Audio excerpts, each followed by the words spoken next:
48% of the Muslim in the United States of America believe that there are Muslim first, there are American second. Our purpose is to change this culture because they're infidel, and what they're doing is not pleasing to Allah, and we are the soldier of Allah who will make them do it. Kamal Salim was born in Lebanon to a devout Muslim family. As early as 4 years old, he remembers sitting at the kitchen table while his mother taught him about the Quran and his duty to Allah and jihad. From my childhood, my mom said, one day you'll be a martyr, my son. You will die for the sake of Allah and you will exalt Islam.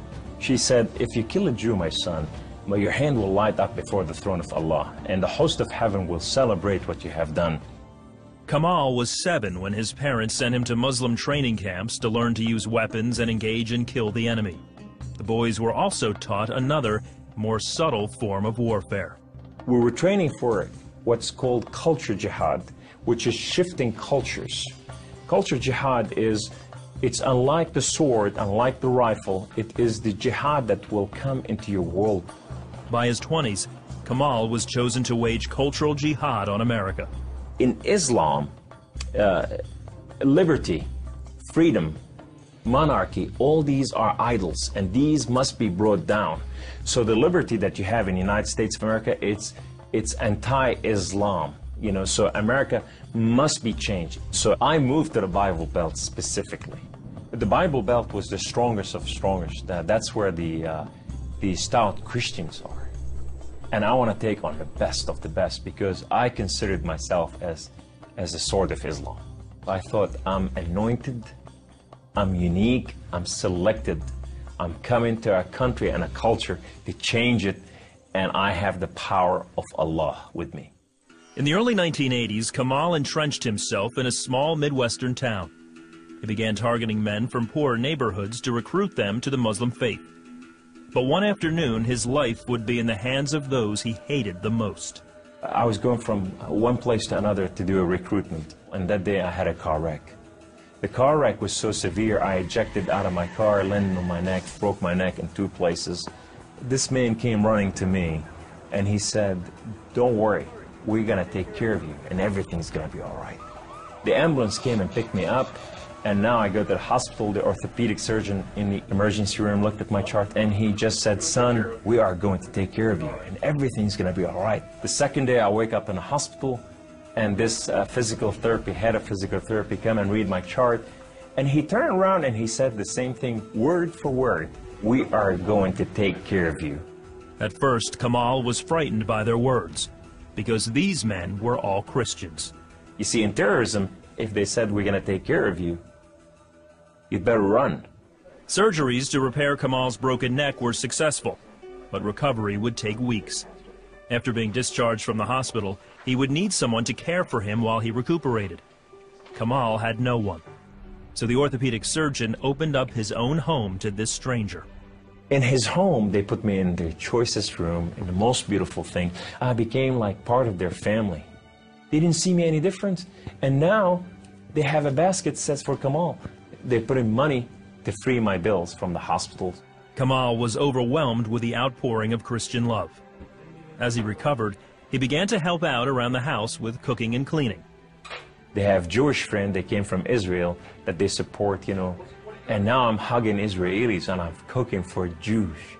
I go, what has happened to me? When Kamal was able to take care of himself and return to his apartment, the doctor had another surprise for him. He said, this is the keys to the house, and here's an extra key, this is your new car. We just want to bless you. You can come anytime you want.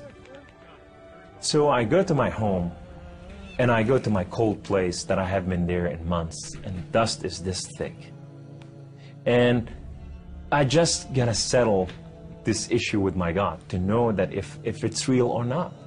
So I walk inside, I shut the door, I go right in the eastern window, and I fall on my knees, and I put my hands to the heavens, and I cry up to my God. Allah, Allah, my Lord and my King, why have you done such a thing to me? I'm okay with the car wreck. I'm okay with all this, but why did you put me among Christians? I'm confused. These Christians and Jews, they're good people. There's nothing wrong with them. They don't want to kill us. They're not the same thing that I learned about them. Allah, these people have relationship with their God. These people, they cry out to the God and they answer them. I want to hear your voice. I want to hear you love me. If you're real, speak to me. I want to hear your voice. Guess what Allah said that day? Absolutely nothing. Kamal felt that because he questioned his faith, the honorable thing to do was to end his own life. So I went to reach out my guns and put it in the right place and clock out. I heard the voice. The voice knew me by name. He said, Kamal, Kamal, Kamal, why don't you call on God of Father Abraham and Isaac and Jacob? And now I fell on my knees and I put my hands to the heavens immediately as I heard the voice, and I cried out with every fiber within me, God of Father Abraham, if you are real, would you speak to me?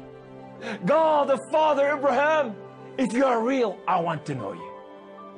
Well, God of Father Abraham came to the room, and he filled the room with his glory, and his name was Yahweh. The Lord is one. In his hand, he has holes in his hand. He has holes in his feet. His name is Jesus. I said to him, who are you, my Lord? Who are you? He said, I am that I am. I said, I'm a simple man with a simple mind. What is that supposed to mean? He said, I am the Alpha. I am the Omega. I am the beginning. I am the end. I am everything that is in between. I have known you before I formed the foundation of the earth. I have loved you before I formed you in your mother womb. Rise up. Rise up, come on. Kum. You are my warrior. You are not their warrior. And I said to him, I said, my Lord, I will live and die for you. He said, do not die for me. I died for you that you may live. That day, instead of taking his life, Kamal gave it to Jesus. He now has a new mission and travels the country challenging Muslims to question their allegiance to Allah. My heart desire is to reach out for my brothers and sisters, the Muslim out there, 1.5 billion Muslim, that they are living out there and they have not tasted the freedom, and that freedom in God. It's been over 20 years since Kamal left the Islamic faith, and even threats of violence and death cannot stop him from sharing his story. He is real. You know, and if you never experienced God before in your life, if you never tasted God, and if you think you got nothing to lose, when you're sitting in your home, whether you're a Muslim or a non-Muslim or a non-Christian or whatever you are, say, call on God of Father Abraham and Isaac and Jacob, and say, if you are real, speak to me, I want to hear your voice.